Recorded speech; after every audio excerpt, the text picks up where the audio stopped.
10వ తరగతి వార్షిక పరీక్షలు శనివారం నుంచి ప్రారంభం కానున్నాయి. ఈ పరీక్షలు ఏప్రిల్ 16న తేదీ వరకు జరుగుతాయి. అయితే పరీక్షలకు 5 నిమిషాలు ఆలస్యంగా వచ్చే విద్యార్థులను అనుమతిస్తారు. ఆ తర్వాత వచ్చే వారిని అస్సలు అనుమతించబోరు.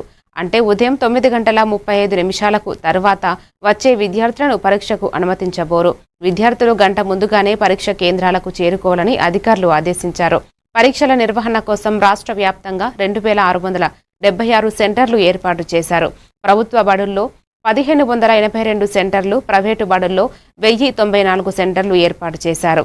ఈసారి 5,17,727 మంది విద్యార్థులు పరీక్షలు రాయబోతున్నారు. మార్చి 15 నుంచి ఏప్రిల్ 23 వరకు రాష్ట్రంలోని అన్ని పాఠశాలలు హాఫ్ డే విధానంలో నడుస్తున్నాయి.